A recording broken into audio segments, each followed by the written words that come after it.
Oke, saya langsung mulai sesinya. Bismillahirrahmanirrahim. Assalamualaikum warahmatullahi wabarakatuh. Selamat siang semua yang hadir. Mohon maaf nih semua saya mute. Kenapa? Karena kalau nyala semua nantinya berisik begitu ya. Sementara kita akan mendengar pembelajaran dari Dr. Malina dan juga nanti ada sesi saya insya Allah. Kita akan belajar hari ini, hari Minggu tanggal 1 Agustus 2021 dan saya sangat appreciate buat teman-teman semua yang hadir, terutama yang sudah menjadi bagian dari Business Woman Club ya atau komunitas Business Woman. Nah, ini semua di bawah asuhan saya dan juga Dr. Marlina. Nanti teman-teman semua akan belajar bagaimana menjadi seorang business woman gitu ya. Tentu saja dari sisi woman-nya ya seperti Dr. Marlina, cuman nanti dari sisi keilmuan mungkin dari saya gitu ya, karena saya bukan woman gitu ya. Nah, siang ini kita akan belajar yang seru banget. Nah, gimana sih? Mungkin teman-teman di sini yang hadir followernya M-Glow atau followernya Dr. Marlina. Ya, mungkin sedikit yang kenal dengan saya. Tapi mungkin selama ini mungkin Dr. Marlina jarang berbagi tips bagaimana tips beliau membangun bisnis. Mungkin jarang banget gitu ya. Selama ini beliau berbagi tips tentang kecantikan, bagaimana glowing, bagaimana bisa cantik seperti sekarang gitu ya. Nah, tapi mungkin jarang teman-teman ngedengar gimana sih kok beliau bisa bangun bisnis sampai sukses seperti sekarang. Ternyata ada tips-tips yang dilakukan oleh beliau. Kalau pengen tahu, nah simak sampai selesai webinarnya dan catat. Oke? Nah, mari kita berdoa dulu. Saya pimpin doanya supaya diberkahi oleh Allah Subhanahu wa taala dan lancar sampai selesai. Silakan aminkan. Allahumma shalli wa sallim wa barik ala Muhammadin wa ala alihi wa sahbihi ajmain. Allahumma inni as'aluka ilman nafi'a wa rizqan thayyiban wa 'amalan mutaqabbala ya rabbana. Mudah-mudahan kau berkahi pembelajaran siang hari ini. Amin ya rabbal alamin. Kalau gitu, kita langsung undang saja. Kita panggil Dr. Marlina. Halo dokter. Apa kabar? Ini masih mute nih kayaknya, Dok. Assalamualaikum warahmatullahi wabarakatuh. Waalaikumsalam warahmatullahi wabarakatuh. Alhamdulillah siang ini kita dikumpulkan dalam wadah yang penuh sekali dengan manfaat, insya Allah berkah. Kita dikumpulkan dalam satu wadah dengan tujuan yang sama, yaitu sama-sama ingin maju dan berkembang untuk meraih impian kita ke depannya sebagai business woman yang amanah, ya kan, yang dalam proses untuk mencapai apa yang kita cita-citakan tadi, insya Allah kita di jalan yang benar-benar diridhoi dan diberkahi Allah. Itu yang paling penting. Amin. Karena tanpa itu, ketika kita skip bagian yang mengharapkan ridho dan berkah itu, saya yakin bisa jadi bisnisnya mungkin melezit, bisa jadi boom, bisa jadi bisnisnya bisa jadi besar tapi tidak berkah. Jadi yang kita capai ini adalah suatu bisnis yang di dalamnya ada ridho dan berkah Allah, insya Allah. Alhamdulillah siang ini kita dibantu langsung, dipandu langsung oleh Kang Fahmi yang nantinya juga akan berbagi banyak sekali tips, dan juga saya juga sedang belajar bersama tim beliau untuk membangun bisnis yang jauh lebih kedepannya itu bisa lebih banyak menghasilkan bagi banyak pecinta produk M-Glow Skincare juga. Jadi bukan hanya bagi saya sendiri, tapi juga bagi pecinta produk M-Glow Skincare yang selama ini udah nggak asing dengan produknya. Yang hadir siang ini juga saya lihat rata-rata saya M-Glower semua, ada juga rekan saya, ada juga business woman yang usahanya juga insya Allah udah jauh lebih berkembang daripada saya. Adapun konteks saya di sini adalah untuk sharing, ya kan, karena bisa jadi saya juga memiliki banyak sekali kelemahan dan juga kekurangan-kekurangan. Untuk itulah kita berkumpul di sini, sharing dan belajar yang nantinya juga akan dipandu oleh Kang Fahmi. Oke dokter, wah alhamdulillah. Dokter seger banget siang ini. Alhamdulillah. Selalu seger ya. Alhamdulillah. Alhamdulillah.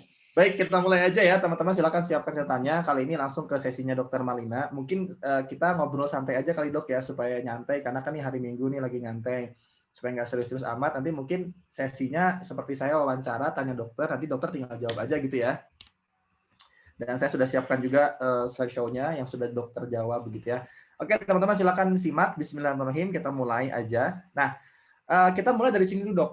Kan sekarang saya lihat nih dokter sekarang udah sukses gitu ya. Terus ya Masya Allah bismillah sudah sukses, saya lihat sudah ada cabang Bandung juga, terus kemudian terlihat bahagia, suaminya juga lucu ya, termasuk juga romantis dengan dokter Arif ya. Kemudian timnya juga banyak ya, terus semua tersistem dengan baik. Bahkan saya lihat banyak orang yang terseok-seok omsetnya di tengah pandemi ini, tapi kok malah dokter malah tetap stabil, tetap malah happy, malah tetap masih berbagi. Saya pengen tahu dulu dok nih, kan nggak mungkin ujuk-ujuk tiba-tiba dokter kayak sekarang. Sejarahnya nih, dulunya itu dokter ngebangun Emblo tuh kayak apa sih? Boleh berbagi sama teman-teman juga, silakan dokter mungkin. Oke. Nah, jadi ini rata-rata sih saya lihat yang hadir hari ini udah follow Instagram saya, sebagian juga ini adalah follower-follower saya. Jadi buat yang udah mengikuti postingan-postingan saya sejak tahun 2014, tahun 2015, pasti tahu banget bahwasannya saya memulai ini tuh nggak langsung boom seperti ini gitu kan. Ya. Saya sendiri mengawali karir itu bukan hanya dari nol, tapi dari minus. Saya dokter umum dan saya bukan dari keluarga yang mapan banget gitu kan. Jadi ketika saya tamat sekolah kedokteran, saya juga harus membiayai adik-adik saya karena saya udah dulu diselamatin orang tua dengan jadi dokter walaupun prosesnya panjang banget gitu. Saya bukan dari keluarga yang memang berada gitu kan. Jadi saya menjadi dokter umum dulu, awalnya dari dokter di klinik Jam Sostek, pada saat itu eranya Jam Sostek. Jadi saya hanya melayani pasien-pasien dengan keluhan-keluhan penyakit umum. Walaupun pada saat itu saya belum bekerja di kedokteran estetik medik ini, tapi saya udah minatnya itu benar-benar udah saya inginkan dari dulu gitu kan. Saya memang benar-benar udah punya gambaran tuh suatu saat kalau rezekinya udah ada, karena pada saat itu terus terang rezekinya belum ada. Suami saya masih sekolah, saya hanya dokter umum gitu kan. Suami saya lagi sekolah spesialis yang itu memang benar-benar membutuhkan biaya dan juga kekuatan mental bagi saya secara pribadi untuk membantu dan mensupport beliau. Bekerjalah saya pada saat itu sebagai dokter umum di beberapa klinik, tapi karena saya memang minatnya di bidang estetik, pada saat itu saya juga bekerja itu udah menyampaikan sisi-sisi estetik saya gitu. Bekerja dengan rapi, cantik, pakaiannya mix and match-nya saya upayakan, walaupun bukan mahal-mahal ya, rapi, bagus, penampilan kulitnya, dandannya juga bagus, karena saya memang benar-benar minat di bidang estetik itu. Saya jalani, saya lakukan, walaupun mungkin pada saat itu saya belum melayani pasien estetik, tapi saya udah mengutamakan sisi-sisi estetik pada diri saya sendiri dulu. Jadi teman-teman saya pada saat itu udah tahu banget gitu. Oh, Marlina gitu kan. Walaupun sebenarnya yang bekerja di bidangnya saya pada saat itu sebagai dokter umum itu nggak banyak gitu yang bisa dandan rapi, cantik, apalagi ini megang pasien umum gitu kan. Jadi saya tuh udah feminin memang begini gitu, rapi, bersih, berdandan. Itu sebenarnya adalah ekspresi saya sebagai suatu bentuk mencintai diri sendiri dan menjalankan apa yang saya minati pada diri saya sendiri dulu. Beriring waktu saya juga mengajar pada saat itu sebagai dosen 2014-2015, tetap dengan tampilan estetis juga gitu kan. Saya konsisten begitu. Rapi, image-nya tuh rapi, bersih, dandan dengan performa kulit yang optimal gitu. Padahal waktu itu saya belum dokter estetik. Alhamdulillah setelah suami saya tamat dari beliau mengambil pendidikan spesialisnya, kita pada saat itu harus dinas tuh pindah ke kabupaten yang terpencil di Sumatera Barat, pindah ke sana. Dan pada saat itu sih sebenarnya belum ada kepikiran untuk menjalani bisnis di bidang kedokteran estetik ini. Lebih kayak oke, saya dampingi suami, padahal waktu itu kita harus benar-benar ke daerah yang terpencil. Saya dampingi beliau, saya temani beliau dinas di sana. Saya pada saat itu hanya udah melepaskan pekerjaan saya di kota saya sebagai dokter umum dan dosen. Saya pindah ke kabupaten namanya Pasaman Barat pada saat itu. Saya pure murni ibu rumah tangga. Nah, di sanalah saya melihat sebenarnya sebelumnya juga saya udah melihat ya paradigma itu bahwasannya pada era-era itu sekitaran tahun 2010 ya, 2010 pada saat itu saya melihat platform sosial media yang saya gunakan pada saat itu Facebook.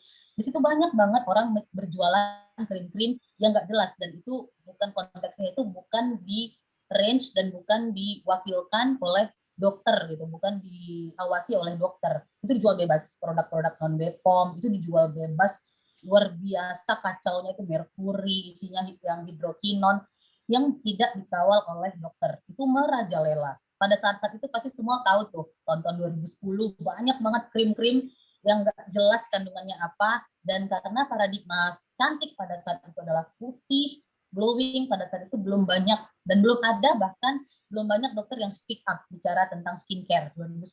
Pada saat itu era-eranya Facebook tuh. Dari situ saya juga ke daerah yang memang di sana orang-orangnya banyak sekali menggunakan krim-krim itu. Itu kelihatan dari tipikal kulitnya putih, pucat, dan mereka juga dari tangan ke tangan menjual krim-krim yang nggak ada BPOM-nya. Dari situ saya pikir, lah ini peluang nih bagi saya, tantangan nih bagi saya. Gimana pada saat itu saya di sana memang saya dokter gitu kan, dan saya bisa nggak ya di tempat ini saya mengedukasi sekaligus ini jadi tempat bisnis bagi saya. Mulailah saya minta izin suami, alhamdulillah dapat izinnya. Di 2014 saya mendalami dunia kedokteran estetik dan itu di Semarang.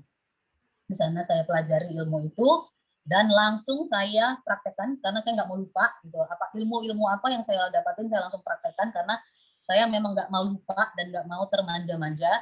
Pada saat itu menggunakan gedung praktek suami saya, pada saat itu dokter objin, saya praktek di dalamnya dan saya menjadi satu-satunya dokter kecantikan pada saat itu di tempat itu, di Pasaman Barat namanya. The one and only, merasa the one and only gitu kan, merasa ini peluang bagi saya gitu, memang satu-satunya gitu. Pada saat itu saya memang orangnya waktu itu memang udah senang menggunakan sosial media ya. Pada saat itu Facebook sepertinya. Dari situ juga masyarakat Pasaman Barat yang pada saat itu juga banyaknya main Facebook, lebih mudah gitu untuk mengenal saya. Nggak susah saya nyari pasien, langsung dapat pasien tap. Suami saya juga pasiennya kan ibu-ibu hamil ya, itu kan erat kaitannya dengan perempuan-perempuan, dapat lagi pasien dari situ. Pokoknya insya Allah pada saat itu saya ngerasa wah ini dunia saya banget. Saya melakukan sesuatu yang saya cintai, didukung oleh suami, dan saya satu-satunya pada saat itu rasanya semua mendukung banget gitu kan, karena nggak ada pesaing gitu kan.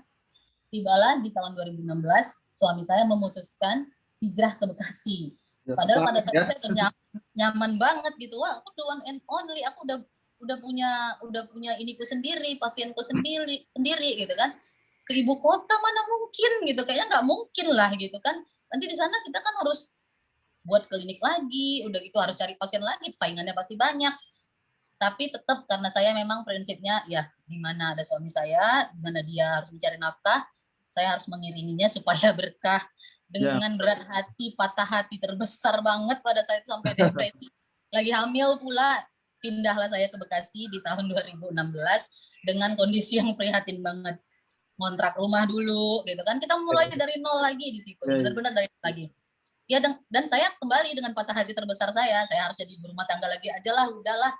Kebetulan suami juga langsung dapat tempat bekerja di sini, ya udahlah cukup lah gitu dari dokter objin aja, udah cukup lah saya pikir begitu kan.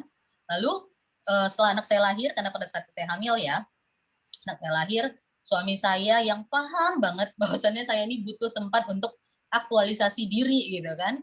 Dia tahu tuh, dia nih kasihan nih, dia punya potensi, dia ingin aktualisasi diri. Suami saya tahu banget itu. Akhirnya di tempat suami saya mendaftarkan dirinya untuk bekerja, dia ikut mempromosikan diri saya. Dia bilang di rumah sakit itu dengan manajemennya, boleh nggak istri saya mengisi salah satu poli kecantikan. Ini kebetulan rumah sakitnya baru ya.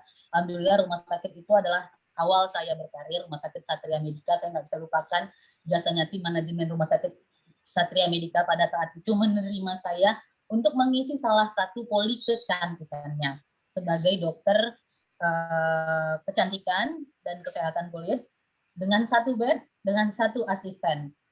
Bermodalkan itu dulu di awal-awalnya.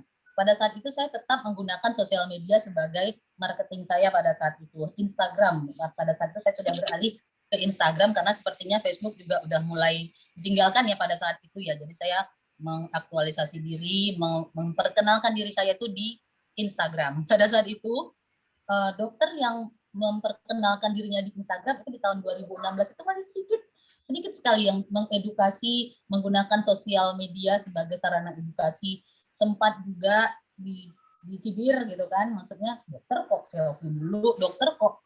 Pada saat itu mereka belum tahu tuh konteksnya personal branding gitu, dan saya juga sebenarnya nggak tahu juga gitu. Tapi karena saya memang mencintai apa yang saya kerjakan, saya memang rutin mengupload konten, saya rutin mengupload kegiatan saya sehari-hari sebagai apa saya, rutin mengedukasi. Sempat juga pada saat itu ada aturan yang menyebutkan bahwasannya dokter dilarang mempromosikan dirinya, menjual dirinya di sosial media.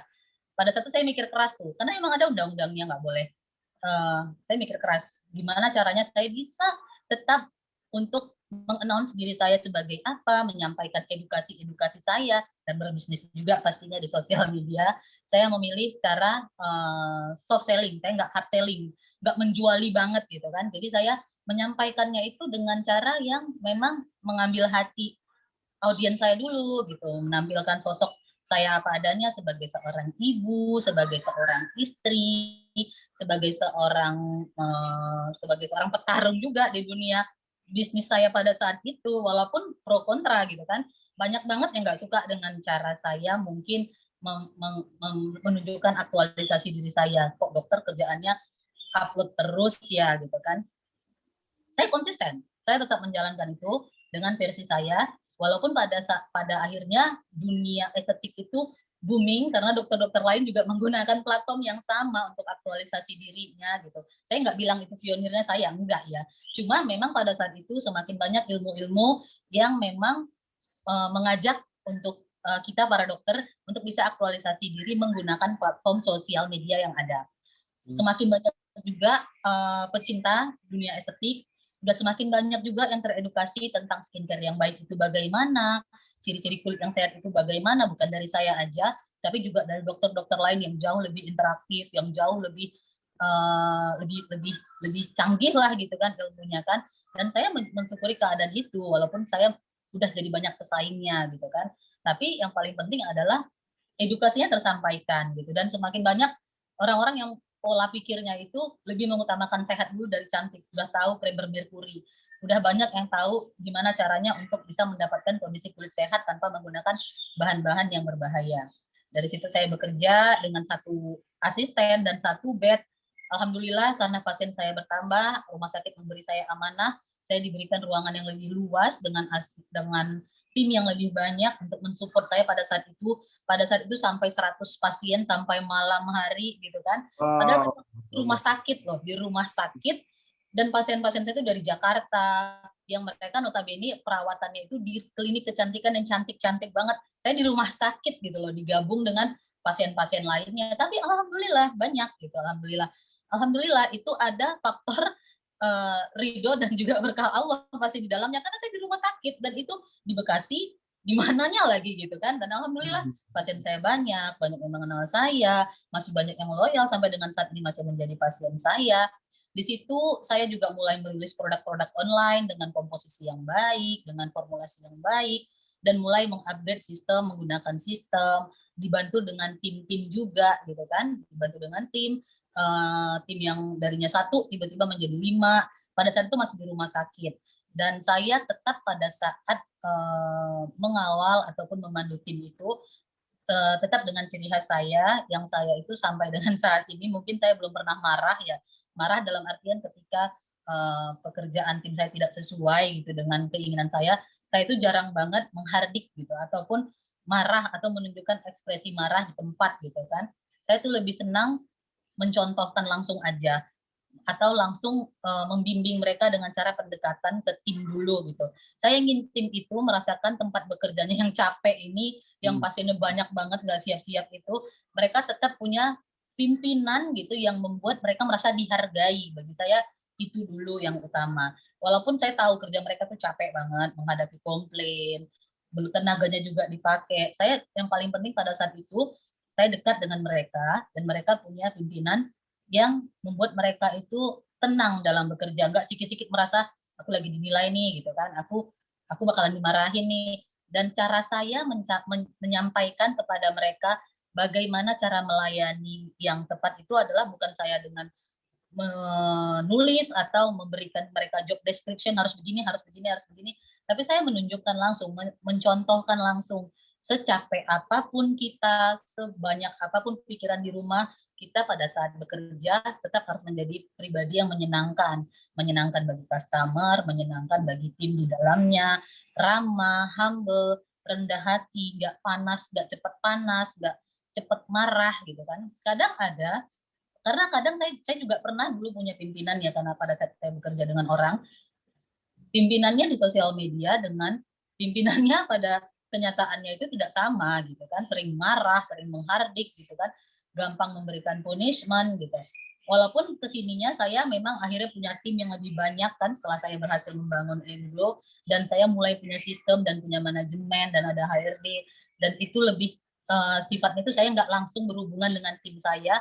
Memang saya tidak menerapkan punishment yang berlebihan atau menegur atau marah langsung di saat lagi banyak orang gitu. Saya benar-benar ingin membuat tim saya merasa nyaman pada saat bekerja walaupun mungkin capek secara fisik seperti itu. Jadi membangun tim itu penting banget bagi saya agar mereka bisa nyaman di tempat bekerja walaupun fisiknya capek, mereka mendapatkan ilmu langsung dengan cara kita mencontohkannya seperti itu. Dan setelah 2019, alhamdulillah saya memiliki klinik Emblo, pasien-pasien saya juga dari yang dulu di rumah sakit ikutan tetap setia gitu kan menjadi pasien saya di Emblo juga, dibantu tim yang solid, sistem juga penting, dan upgrade ilmu juga sangat penting. Alhamdulillah di 2021 ini kita insya Allah juga akan membuka cabang di Bandung. Wah, alhamdulillah, masya Allah. Keren dok. Luar biasa panjang ya. Ini ada pertanyaan lagi dok. Ya, masya Allah. Tapi dari singkatnya tadi yang saya dengerin itu ternyata tips suksesnya itu yang saya lihat pola-polanya itu adalah yang pertama dokter itu ternyata taat sama suami ya, yang mana yang ini adalah perintah Allah. Nah ternyata datang keberkahannya dokter itu ya dari awalnya dari taat sama suami itu kan, yang mulanya dokter ikutan suami praktek ke pelosok gitu ya, yang kabupaten entah di Maps ada apa enggak gitu ya, terus tiba-tiba ya malah berkah dapat klinik yang nggak ada pesaing ya, jadinya rame banget. Dari situ akhirnya boom, tiba-tiba sang suami punya pikiran yang mungkin nyeleneh lagi, gimana kalau kita pindah ke Bekasi misalnya gitu ya. Itu Bekasi mana itu planet lagi kan yang harus pakai kapal selam misalnya ke Bekasinya gitu ya. Bercandanya gitu ya. Tapi dokter ikut aja, taat aja ikut sama suaminya, ternyata dapat berkah juga, dapat rumah sakit yang bisa bekerja di sana, dan alhamdulillah sekarang bisa seperti sekarang, masya Allah. Ternyata itu salah satunya adalah taat sama suami ya. Nah, mungkin buat teman-teman semua ini juga bisa jadi pola, jadi contoh bagaimana kita taat sama suami. Nggak usah takut kehilangan pekerjaan, mungkin ya, nggak usah takut kehilangan dunia selama kita taat sama suami. Allah akan ganti yang terbaik, itu mungkin dokter ya. Insya Allah. Nah, masya Allah. Terus yang saya lihat juga ternyata dokter juga orangnya ini banget, action taker banget. Di situ dilihat dokter udah promosi sosial media, main sosial media meskipun dicibir, tapi tetap aja jalan gitu ya dok ya. Betul, konsisten. Ya, konsisten. Oke, sekarang saya mau nanya lagi dok. Pertanyaan berikutnya nih. Menurut dokter, selama dokter jalan nih, yang ngerasain dokter sampai di titik ini, kan dulu katanya sempat kontrak dulu, terus kemudian ya kehidupannya dulu yang serba pas-pasan. Sekarang dokter ya masya Allah sudah sampai ke titik ini. Ada nggak sih tips sukses dari dokter yang mungkin bisa kami dengar sama-sama supaya belajar sama-sama dari dokter? Kira-kira tips suksesnya apa dok?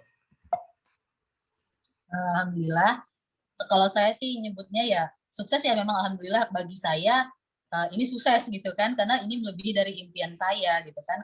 Walaupun memang kita nggak boleh berpuas diri gitu, kita nggak boleh cepat merasa puas, karena ketika kita merasa puas biasanya kita akan berhenti belajar, itu nomor satu. Dan setiap orang punya impian yang lebih luas gitu kan, yang lebih banyak lagi ke depannya, tapi tetap niat gitu nomor satu bagi saya, niat dulu gitu kan. Niatkan dulu.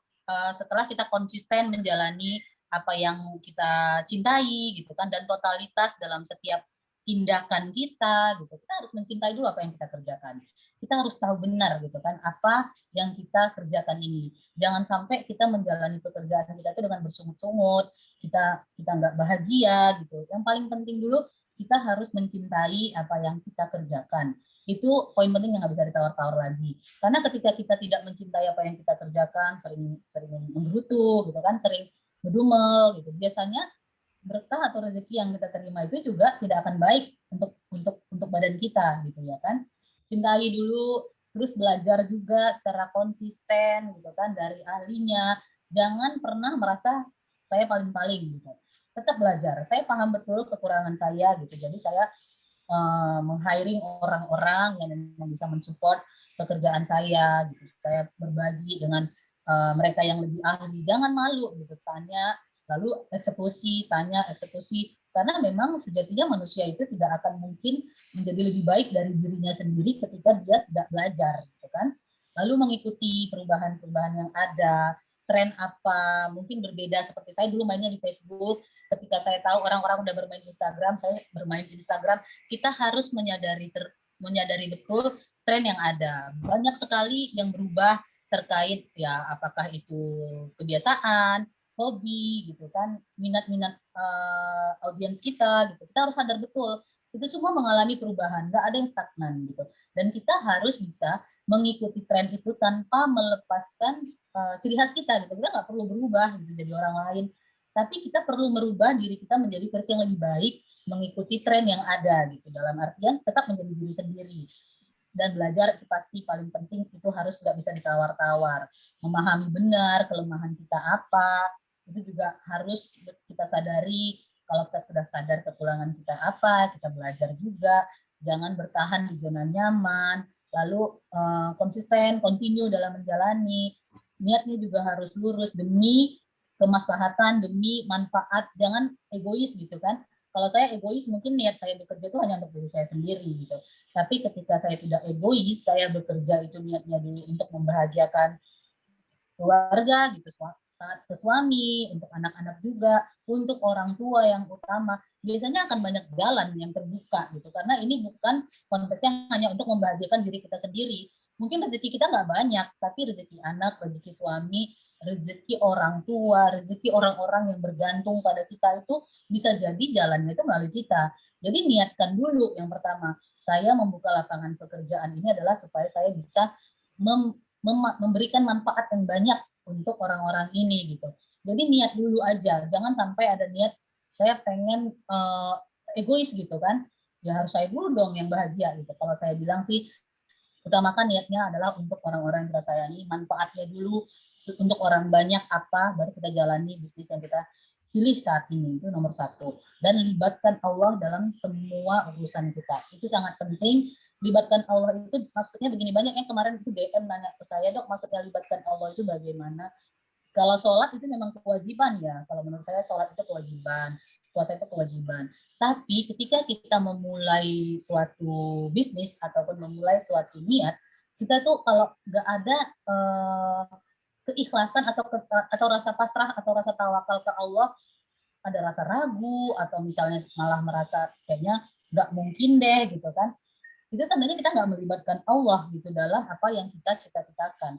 Tapi ketika kita melakukan sesuatu lillahi ta'ala, saya lakukan ini insya Allah benar, saya lakukan ini insya Allah untuk orang-orang yang tepat, dan saya yakin bahwa Allah akan membantu saya ketika saat sulit itu tiba. Insya Allah ketika saat sulit itu tiba, ya kita akan mendapatkan apa bahkan yang melebihi dari apa yang kita harapkan. Karena kita sudah melibatkan Allah di awal. Ikhlas, tawakal, dan yang paling penting jangan pernah meragukan apapun yang kita rasa nggak mungkin. Jangan pernah meragukan diri sendiri, jangan pernah meragukan kuasa Allah. Insya Allah akan ada jalannya kalau kita udah tawakal di awal.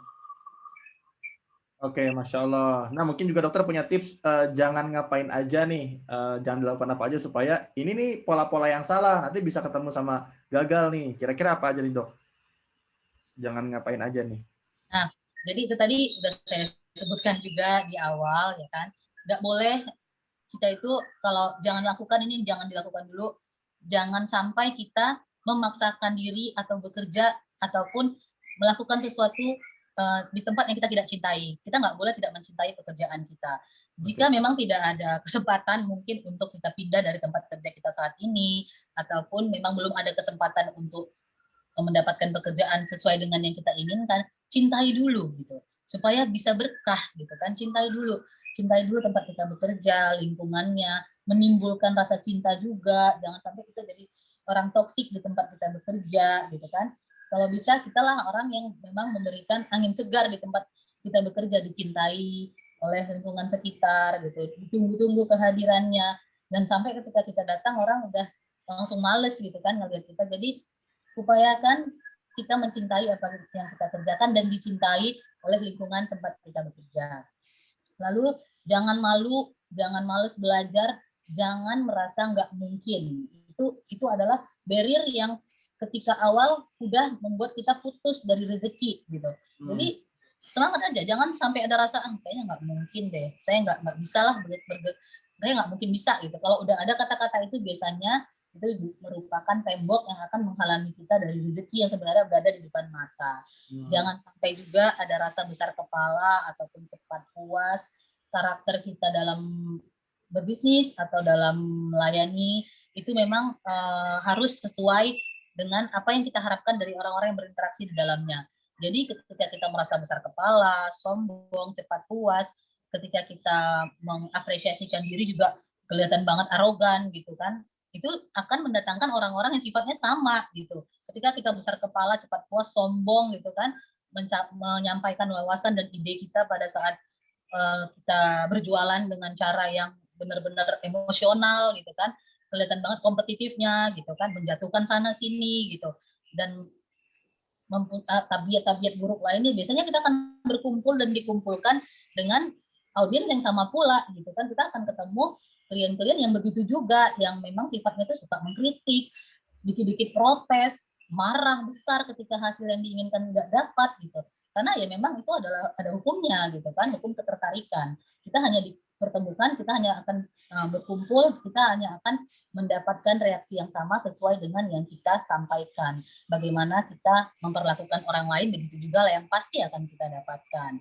Lalu tidak boleh menjalankan bisnis hanya mengikuti air mengalir kemana. Mana bisnis yang lagi booming, mencok sana, mencok sini, bertukar-tukar minat gitu, berganti-ganti terus, karena itu juga tidak akan menghasilkan akumulasi ataupun sesuatu yang menjadi semakin baik setiap harinya. Hanya mencoba sana sini tanpa paham apa sih yang sedang dikerjakan, apa sih yang sedang dijalani gitu kan. Dia tidak akan menjadi sesuatu yang bertambah baik, dia hanya bertukar-tukar sampul saja. Jadi kalau bisa jalani bisnis dengan konsisten, dan yang paling penting jangan sampai lupa beribadah.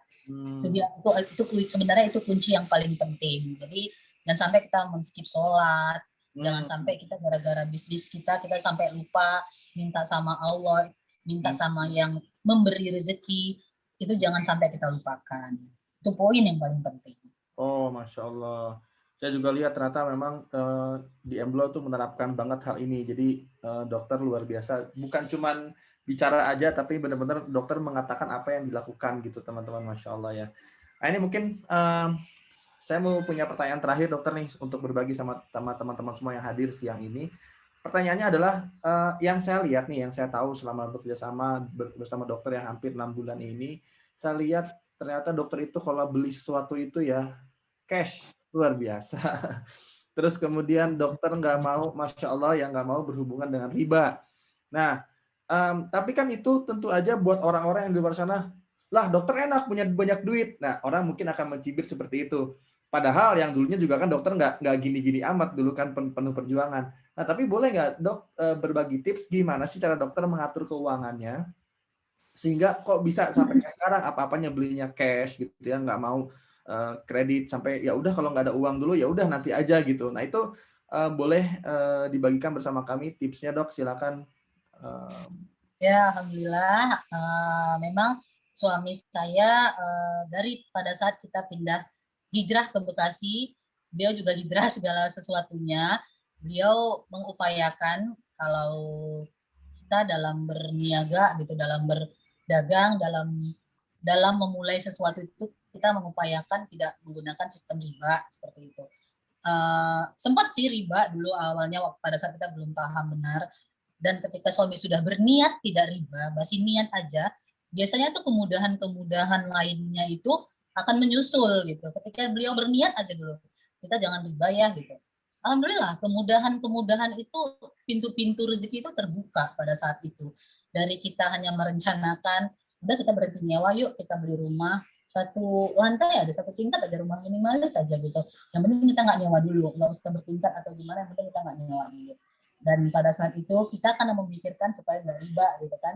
Pada saat itu tabungan yang ada yang seandainya kita bisa gunakan untuk tukar mobil dan sebagainya, pada saat itu malah suami itu nyumbangin gitu ke sekolah tahfiz atau apa gitu tanpa sepengetahuan saya gitu kan.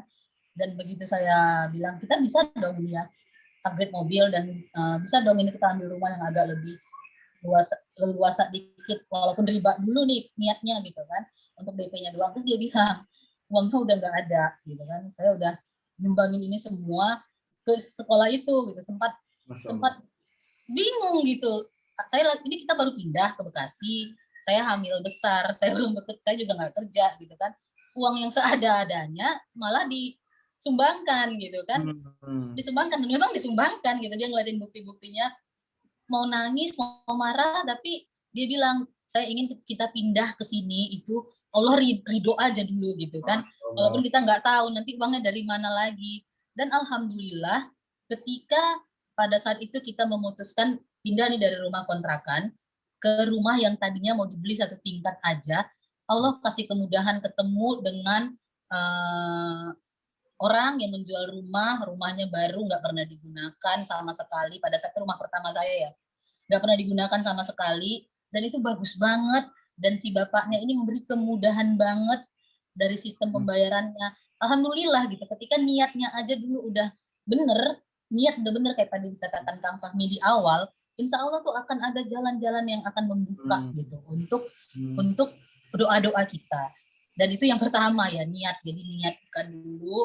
Lalu ketika saya udah punya tabungan sendiri, saya itu nggak suka membeli sesuatu itu karena ikut-ikutan gitu kan, dalam artian lagi booming ini terus saya beli ini gitu. Hal yang simple aja ya, yang saat ini ya lagi booming tuh tanaman-tanaman hias yang mahal banget gitu, yang mahal banget gitu kan. Karena saya memang nggak bisa melihara tanaman, saya nggak beli gitu, karena saya tahu tuh sampai harganya ada yang seharga rumah, seharga mobil, seharga motor, saya nggak ikut-ikutan. Begitu juga ketika booming sepedaan, karena saya nggak memang nggak hobi sepedaan gitu kan, saya nggak beli sepeda yang mahal-mahal banget gitu. Saya memang nggak suka melakukan sesuatu yang ikut-ikutan gitu, karena ada orang yang orientasinya nggak mau kalah dari sebelah gitu kan. Pada saat lagi musim sepedaan sampai harus menguras tabungan di sepeda yang mahal, ya kalau hobi nggak apa-apa, beli aja, menurut saya bagus malahan gitu kan kalau memang hobi di situ. Tapi ketika tidak hobi dan memang masih ada kos-kos lainnya, ketika kita harus menabung tapi kita malah ikut-ikutan gitu, itu biasanya akan merugikan banget ketika suatu saat kita harus menyiapkan budget untuk sesuatu yang di luar dugaan. Jadi kalau memang itu bukan sesuatu yang kita minati, tidak perlu ikut-ikutan tren. Itu bagi saya itu satu. Lalu menabung dan investasi itu jauh lebih penting bagi saya. Buat yang udah follow saya pasti tahu saya nggak pernah liburan ke luar negeri, nggak pernah libur-liburan, yang namanya libur-liburan itu saya nggak pernah kan, karena memang ya satu saya nggak hobi terbang ya, saya nggak bisa terbang.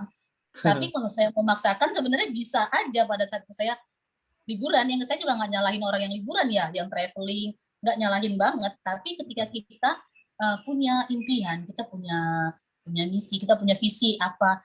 Kalau saya sih urutannya lebih dulu nabung dan invest daripada kesenangan. Jadi lebih dulu sesuatu yang urgent daripada sesuatu yang sifatnya itu bisa ditunda nanti, gitu kan. Itu bagi saya penting banget. Karena ada juga orang-orang yang memang memaksakan diri untuk bisa seperti itu, sementara ketika dia suatu saat harus mengeluarkan kos mendadak untuk keperluan yang mendadak, biasanya dia akan kesulitan di sana, berhutang untuk sesuatu yang sebenarnya bisa dipenuhi ketika uangnya nggak dihambur-hamburkan. Lalu yang ketiga, tidak membiasakan anak-anak konsumtif.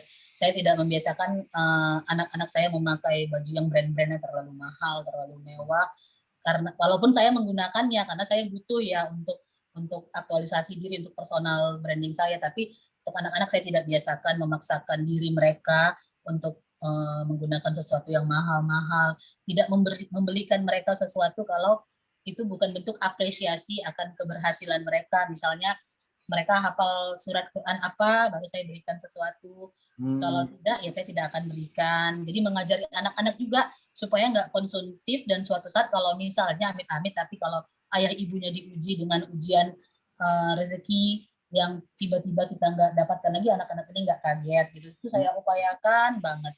Dan yang keempat, yang juga penting bagi saya itu nggak hitung-hitungan ke pegawai. Royal tapi dengan tujuan yang baik seperti itu.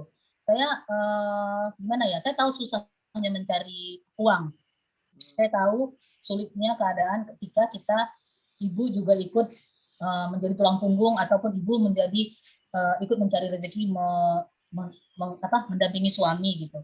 Jadi ketika pegawai-pegawai saya ini ada yang kesulitan atau ketika pegawai-pegawai kita ini sedang ada kebutuhan, saya tuh nggak sungkan gitu. Saya bisa gitu. Insya Allah saya masih akan memberikan mereka gitu kan. Bahkan di situasi pandemi ini saya sama sekali nggak memotong salary, saya tetap memberikan uang makan, uang transport. Begitupun ketika mereka sakit dan harus isoman, itu nggak dipotong, bukan karena walaupun berat ya bagi saya selaku si pemilik bisnis, tapi saya lebih memikirkan, insya Allah saya ada buat mereka. Saat ini bukan saatnya memikirkan omset harus berlipat-lipat dulu gitu kan, harus berlipat omset, harus begini, harus begitu. Yang saya pikirkan di saat pandemi ini, saya nggak memutus rezeki mereka aja dulu. Itu nomor satu bagi saya. Jadi itu tetap saya pikirkan gitu. Nggak apa-apa, omset saya mungkin saat ini harus kepangkas dulu gitu. Yang paling penting pegawai saya pada saat ini punya tempat bernaung dan mereka masih memiliki tempat untuk mereka bisa mendapatkan kebutuhan sehari-hari, yaitu dengan bekerja di Emblo. Begitu juga saya tetap membuka lapangan pekerjaan, mengusahakan Emblo bisa nanti ke depannya akan reseller, karena saya memikirkan banget ini situasi yang sulit bukan hanya bagi saya gitu kan, tapi orang-orang di luar sana yang mungkin tidak seberuntung saya. Jadi itu tetap saya prinsipnya saya akan royal, saya akan memberi karena saya tahu gitu. Ketika saya memberi banyak, saya juga akan mendapatkan kemudahan yang banyak. Mungkin saya tidak akan mendapatkan kemudahan dalam hal materi ya, tapi nanti pada saat saya diuji, insya Allah akan ada kemudahan-kemudahan yang bisa menguatkan saya gitu. Jadi tetap itu yang saya prinsip saya untuk royal agar mereka bisa loyal. Itu prinsip saya yang keempat. Yang kelima, sedekah. Itu benar-benar harus dikencengin. Ada banyak sekali manfaat bersedekah dan itu kita semua pasti juga udah tahu. Dan jangan sampai lupa gitu kan. Itu penting banget. Bersedekah di saat sulit itu jauh lebih besar manfaatnya dan lebih besar berkah serta ridho Allah di dalamnya. Mungkin ketimbang kita bersedekah di saat lapang, karena saya udah ngerasain suami saya bersedekah di saat kita pindah ke planet Bekasi yang nggak tahu apa-apa ini, dia malah bersedekah gitu kan, dan besar pula gitu. Malah pada saat itu nggak punya apa-apa, tapi ternyata enggak gitu. Ada kemudahan-kemudahan lainnya setelah kita bersedekah di saat sulit. Yakin aja itu pasti nggak mungkin ingkar Allah sama janjinya yang satu itu. Lalu yang keenam, orang tua dan keluarga harus jadi prioritas. Ketika saya membangun rumah pertama saya niatkan saya pengen punya sesuatu untuk orang tua bisa ke Bekasi. Mereka itu tidak ke rumah kontrakan lagi. Kalau bisa mereka bisa ke rumah sendiri walaupun kecil. Alhamdulillah Allah mudahkan. Lalu kemudian ketika saya berniat memberikan rumah untuk orang tua saya, ketimbang saya harus liburan atau harus upgrade mobil, harus apa gitu.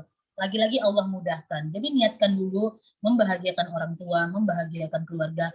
Insya Allah rezekinya juga akan terbuka lebar. Dan yang terakhir, berikhtiar mencukupi untuk orang-orang banyak. Insya Allah jalan juga akan dimudahkan. Wah, Masya Allah, inspiratif banget ya. Nah, teman-teman, saya juga benar-benar menyaksikan dokter memang melakukan itu semua. Masya Allah, luar biasa.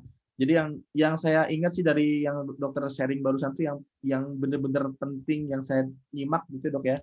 Ternyata dokter itu satu menunda kesenangan. Nah itu nggak banyak yang bisa melakukan itu.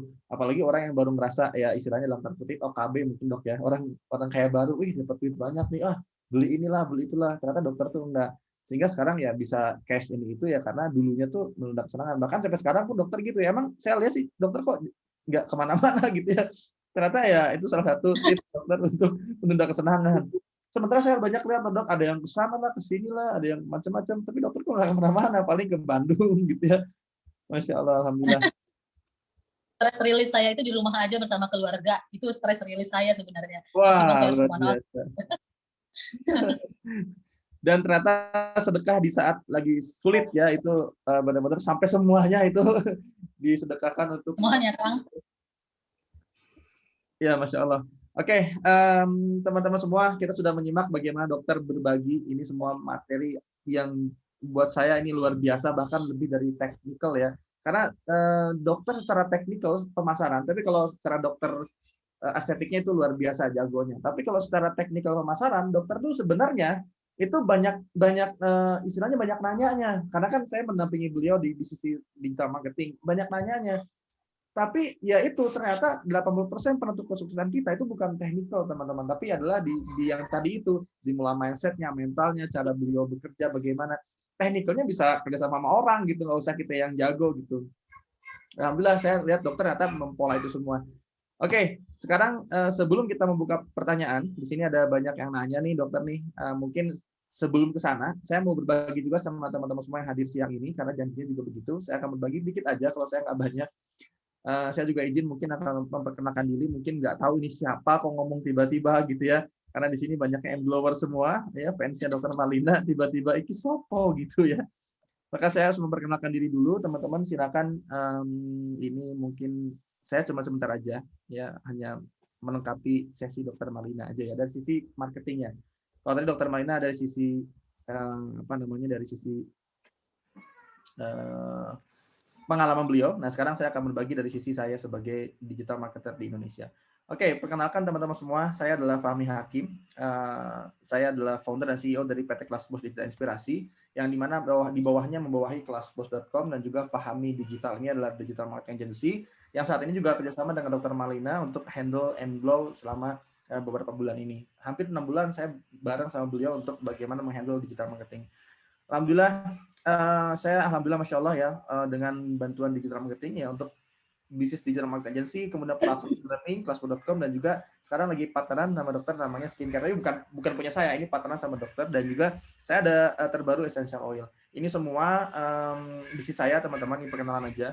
Di kesempatan sesi kedua ini saya hanya berbagi yang belum tadi dokter sampaikan. Apa itu? Saya mungkin akan berbagi di sisi ini tips bisnis versi saya gitu ya, yang mungkin tadi belum disebutkan oleh Dokter Marina. Ada beberapa hal, terutama ada 8 hal yang mungkin bisa dipelajari oleh teman-teman semua. Tapi saya nggak siapkan slide-nya.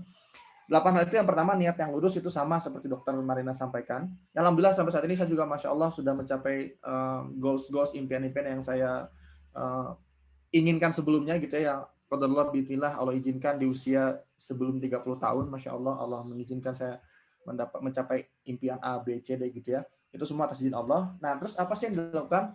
Tentu aja satu, niat yang lurus. Itu seperti yang dokter katakan. Dan saya pernah bilang tadi di awal, kalau kita niatnya salah dari awal, pasti sampainya pun salah. Kalau kita pengennya niatnya, saya naik mobil umum ini mau kemana? Kan kalau kita anggap kita nih lagi ke terminal nih, terus tanya sama si keneknya, Mas mau kemana Mas? Kemana aja deh, yang penting nyampe. Ya kemana? Iya kemana aja. Akhirnya kemana nyampenya? Ya kemana aja. Jadi kita hanya nyampe ke tempat yang ya nomaden ya, pokoknya ikuti air yang mengalir gitu ya. Sama kayak Dokter Maya tadi bilang kalau bisa jangan mengikuti arus gitu. Kalau kita pengen ngikutin aliran air ya udah gitu aja. Jadi kita nggak akan mencapai posisi puncak kita gitu. Nah, jadi niatnya yang lurus. Nah, niat kita apa untuk membangun ini semua? Pastikan semuanya niat lillahi ta'ala. Terus kedua, Allah selalu. Jadi selalu apapunnya Allah sanggup pautkan. Allah jangan merasa karena ikhtiar kita berhasil. Padahal nggak ikhtiar, hanya bagian ikhtiar aja. Sementara semua yang mengizinkan terjadi itu adalah Allah Subhanahu wa taala. Sebenarnya kita nggak mampu ngapa-ngapain, kita hanya ikhtiar aja. Itu karena izin Allah aja.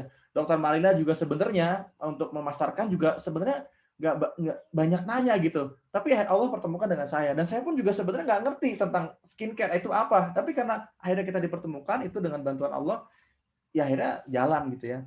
Terus kemudian yang ketiga, pasangan dan keluarga. Nah ini juga yang saya rasakan, dan juga kita lihat sama-sama ya, pengalaman dokter juga ternyata pasangan dan keluarga itu benar-benar mengisi dari poin-poin kesuksesan kita. Tapi buat teman-teman semua yang mungkin saat ini tidak beruntung mungkin ya, atau lagi dalam ujian dalam hal rumah tangga atau pasangan, itu dinikmati ujiannya karena setiap orang mungkin beda-beda.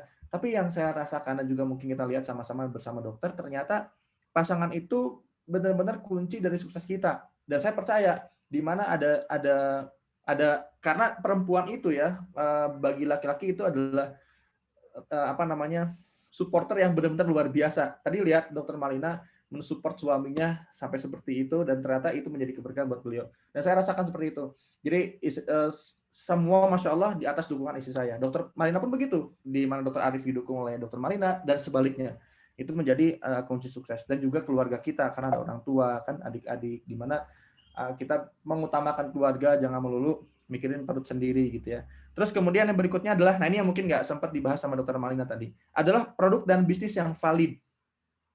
Nah, jadi produk dan bisnis yang valid itu seperti apa? Ini mungkin saya akan share. Produk dan bisnis yang valid ini saya share via whiteboard ya. Jadi gini, teman-teman tahu nggak sih makna bisnis itu? Jadi bisnis itu intinya gini, di sini ada market atau ada audience. Audience.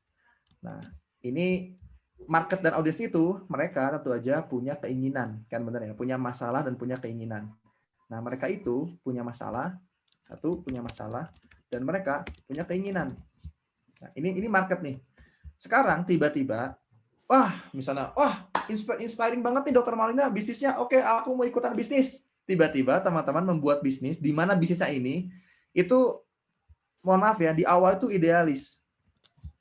Idealis bagus dan itu penting, tapi bukan di awal, itu sambil jalan. Kalau di awal udah, oke, kalau gitu aku mau bikin bisnis menjual, misalnya ya, aku mau jualan contohnya aksesoris apa nih, misalnya aksesoris dari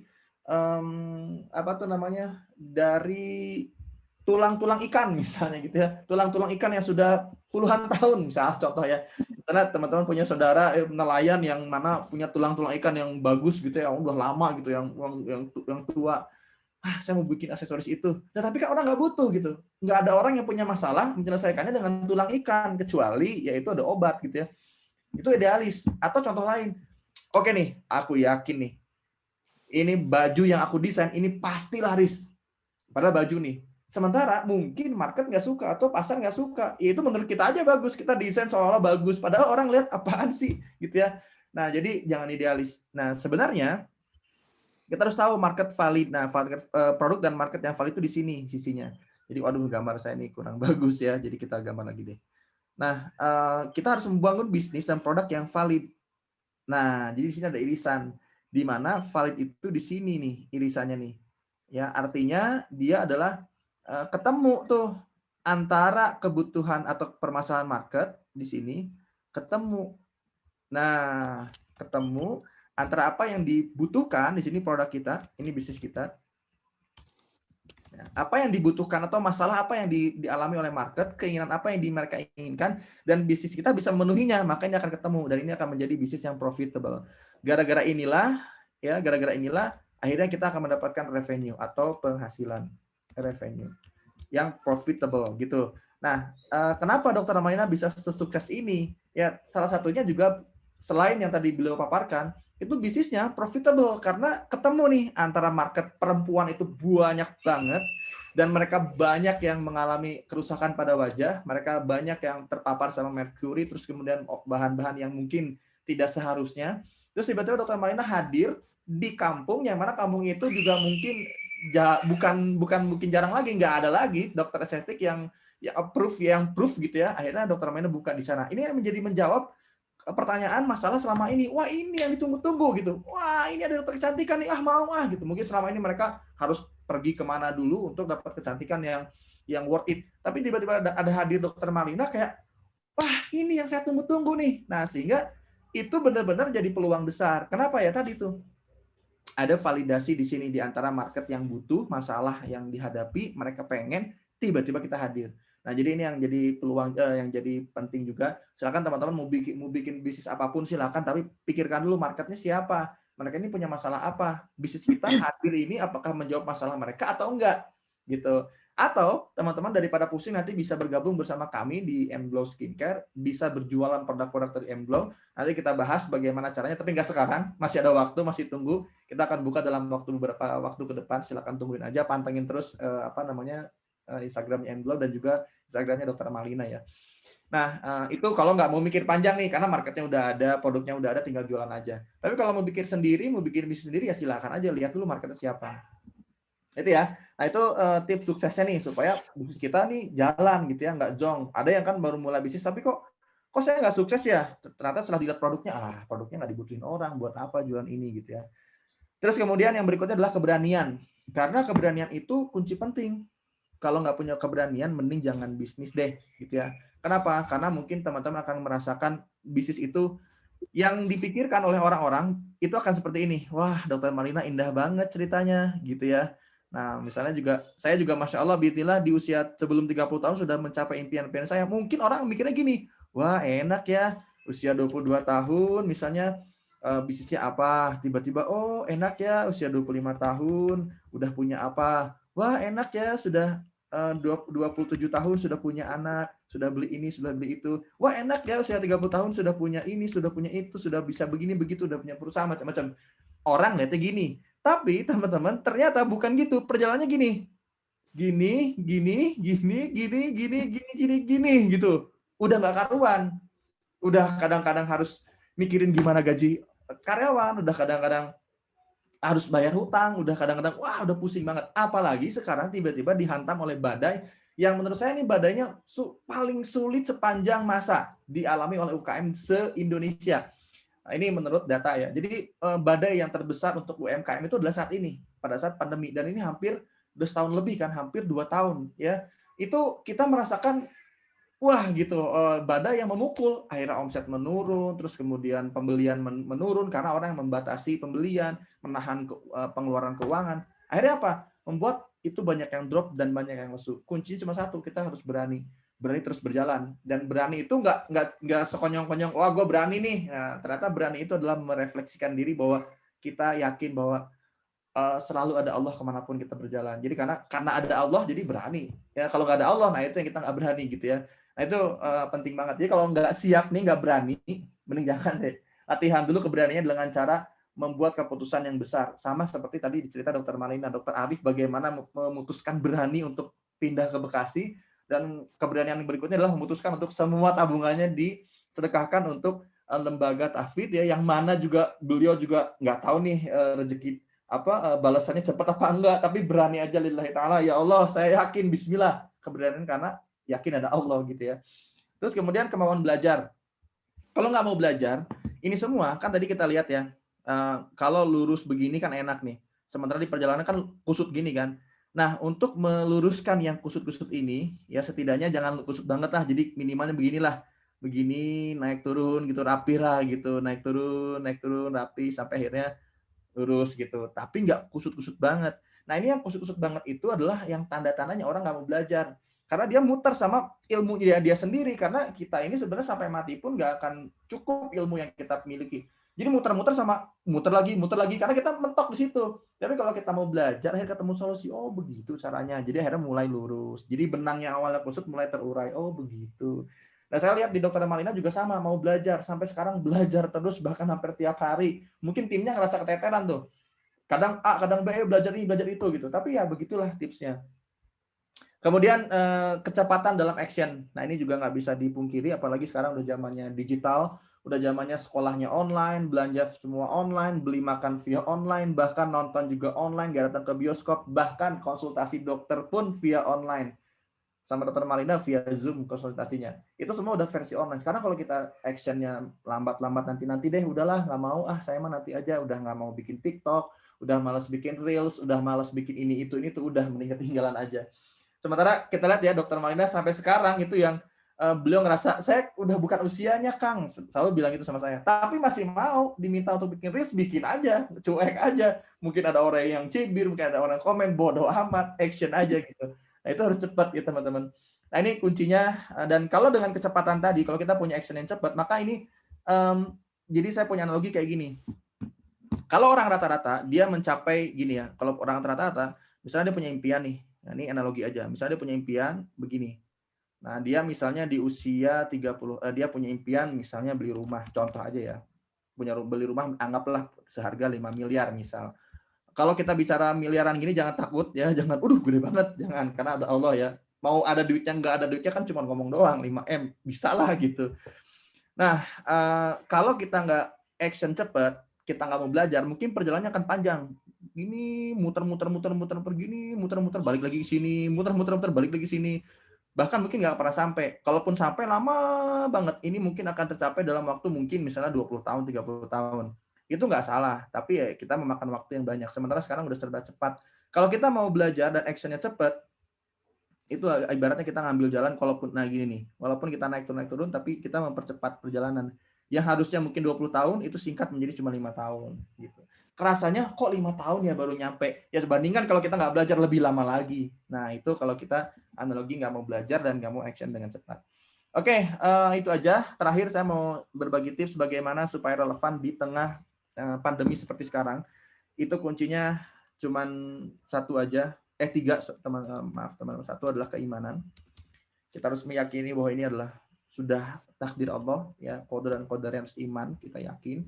Kalau udah iman, yakin, pasti terima. Apapun keputusan Allah, siap saya tanggung ya Allah, ridho, udah nggak akan protes. Perpanjang, pemerintah mengumumkan PPKM diperpanjang. Pemerintah udah bosan, itu orang yang menyalahkan keadaan.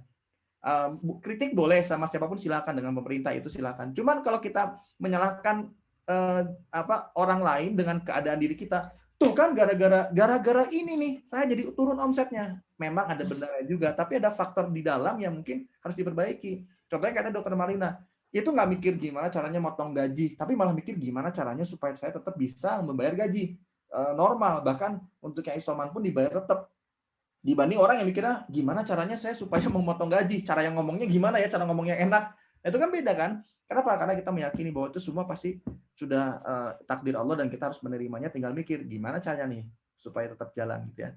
Nah, yang kedua kesiapan. Nah, ini nih kesiapan. Kita harus kesiapan. Siapnya itu adalah ada di satu produk yang relevan. Jadi kalau kita jualan produknya harus relevan. Nggak mungkin sekarang nih teman-teman jualan sesuatu yang kira-kira nggak dibutuhin atau produk yang nggak worth it untuk sekarang. Contoh aja nonton film, bioskop udah sepi.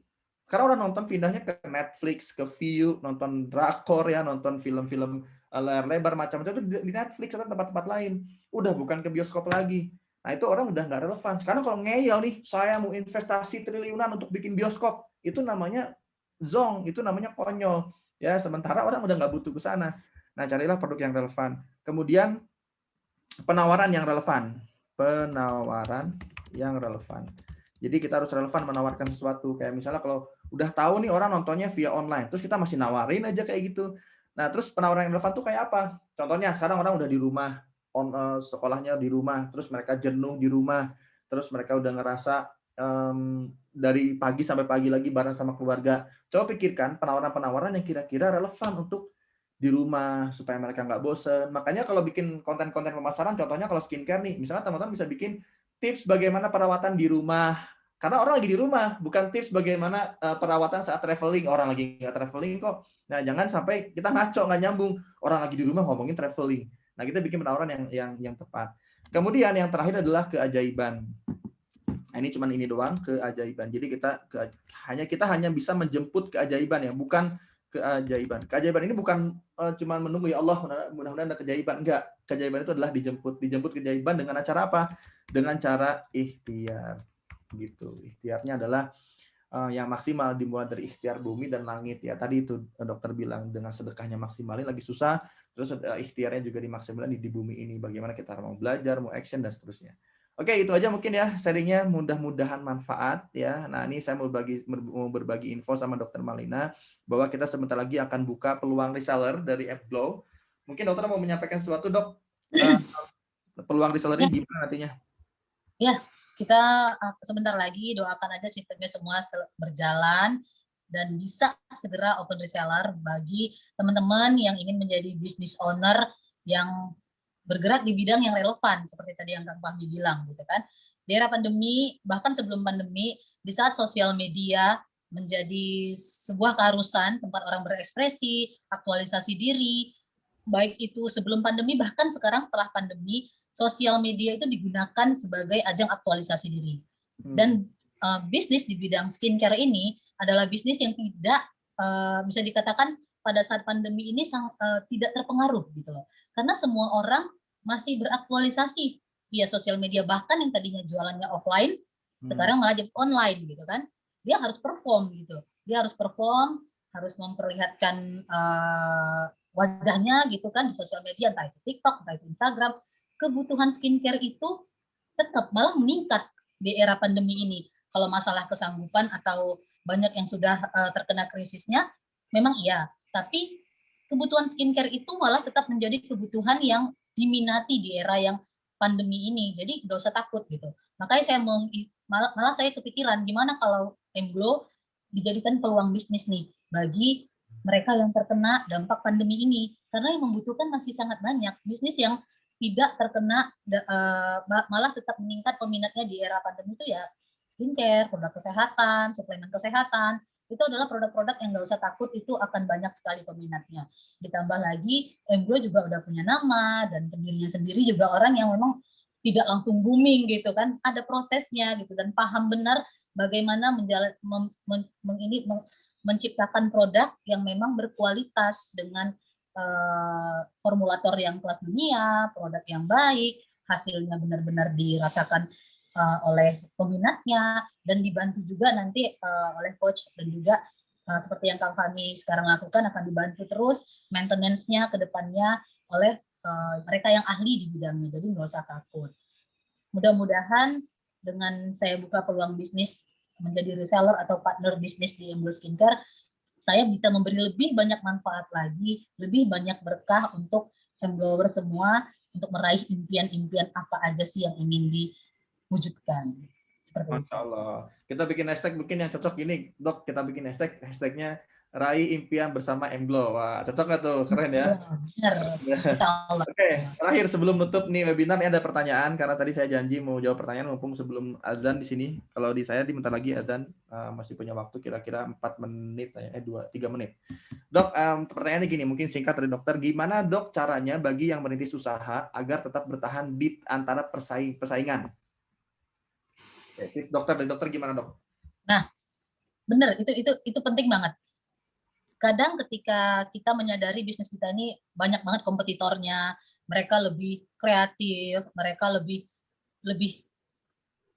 deras gitu, customer lebih banyak. Yang penting banget adalah kita belajar bagaimana menjadi seperti mereka, atau belajar bagaimana sih supaya bisa sekencang itu bisnisnya, bukan malah jadi mental down gitu kan, bukan malah berkecil hati dan langsung pesimis gitu kan, waduh saya kayaknya nggak mungkin bisa nih. Seperti saya bilang tadi, jangan pesimis, jangan membatasi diri, jangan begitu ngeliat kompetitor banyak langsung putus gitu, langsung give up gitu, nggak boleh seperti itu. Belajar gitu, peluang untuk belajar itu sekarang di mana-mana banyak banget peluang untuk belajar itu. Kita bisa melihat kelas-kelas bisnis gitu kan, kita bisa belajar dari para motivator bisnis gitu. Ada banyak banget trik-trik berdagang, bagaimana cara mengupgrade kemampuan kita berniaga gitu kan. Memang kita nggak boleh hanya menggunakan cara-cara lama, cara-cara yang udah nggak update lagi, harus terus belajar. Kalau melihat kompetitor jauh lebih canggih, jauh lebih hebat, nggak perlu merasa kita ini bakalan kalah. Karena bisnis saya juga begitu gitu kan, teman-teman saya yang lain jauh lebih booming gitu, jauh lebih masif gitu, lebih canggih gitu. Kadang saya juga konsultasi ke Kang Fahmi, Kang gimana caranya supaya saya bisa seperti itu gitu. Tapi yang paling penting itu adalah bukan seperti itunya itu kita langsung berharap kita dapat omset yang sama seperti itu. Tapi kita belajar dulu gitu, susah-susahnya dulu gitu. Kita belajar konsisten, continue, belajar sampai bisa, sampai kita tahu gitu. Ternyata cara untuk mendapatkan yang seperti itu stepnya A, B, C, D, E, F, G gitu. Dan kita udah melewati itu semua. Ketika kita bisa, kita paham, dan kita tahu betul bagaimana step-stepnya, itu nantinya akan menjadi modal gitu, supaya suatu saat ketika kita ingin menjalankan sesuatu yang lebih masif, omset yang lebih banyak, kita udah tahu step-stepnya seperti itu. Jadi jangan mau gitu merasa mental kita jadi down karena kompetitor kita lebih canggih. Ya belajar lah, nggak ada cara lain itu, belajar. Masya Allah, alhamdulillah. Begitu ya dari dokter Malina ya. Tambahan sedikit dari saya nih sebelum ditutup. Ini yang juga mungkin saya lakukan juga bareng Mglow dan juga bisnis-bisnis yang saya tangani. Itu adalah satunya ditambah seperti yang dokter bilang, salah satunya juga adalah kita harus mengetahui kelebihan kita apa dibanding yang lain. Nah, kalau kita udah tahu kelebihan kita, nah itu yang kita promosikan, kita genjot-genjot habis-habisan, kita main kelebihan aja. Yang kekurangan nggak usah dikeluhin, udah biarin aja tuh kekurangan kita sambil diperbaiki. Nah, kita urusin promosinya yang kencang adalah kelebihannya. Gitu, karena mungkin mereka nggak punya kelebihan kita, sementara kita punya. Gitu. Oke, terima kasih teman-teman semua yang sudah menyimak. Semoga bermanfaat dari saya dan dari dokter mungkin ya. Mohon maaf kalau ada kekurangan salah-salah kata dari kami. Semoga kita bisa berjumpa lagi, insya Allah.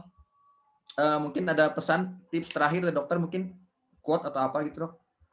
Ya itu tadi, ketika kita punya mimpi yang besar, ketika kita punya keinginan ataupun cita-cita, kita jangan hanya menganggap itu impian. Mulailah kita tulis, mulai kita bicarakan, gitu kan, mulai kita tulis, lalu kita pikirkan step-stepnya, saya harus apa, sesuai kemampuan kita pada saat ini, gitu kan, saya harus bagaimana, dan mulai langkah pertama. Langkah pertamanya itu nggak ada yang lain, nggak ada bukan belajar lagi. Langkah pertamanya belajar aja dulu. Setelah kita paham benar apa yang kita ingin jalani itu, lalulah kita lebih mengasah lagi kemampuan kita tadi dengan berikhtiar, mencoba memulai bisnis dari yang kecil dulu. Kalau misalnya belum ada kemampuannya yang besar, kita mulai yang kecil dulu.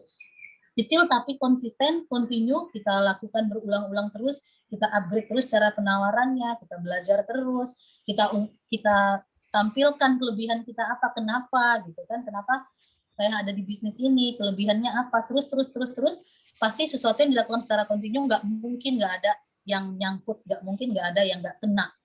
Dari 1 menjadi 2, menjadi 3, sesuatu yang kita lakukan secara konsisten, kontinu, dan sungguh-sungguh, itu dengan melibatkan Allah tadi ya, yang paling utama, pasti nggak akan pernah meleset, pasti akan jadi berkah dan akan menambah rezeki yang bisa mewujudkan impian tadi. Tapi yang paling penting bergerak dulu, belajar dulu, langkah pertama dulu. Kalau kita langsung memikirkan loncat, saya pengen sukses begitu aja, itu suatu yang hal yang mustahil, tidak akan pernah bisa, tidak akan pernah terwujud. Langkah pertama diawali dari niat dan belajar, itu aja dulu. Pasti insya Allah akan ada langkah-langkah berikutnya. Alhamdulillah. Terima kasih dok. Terakhir tambah dari saya, quote-nya mungkin dari saya untuk kutipannya begini aja.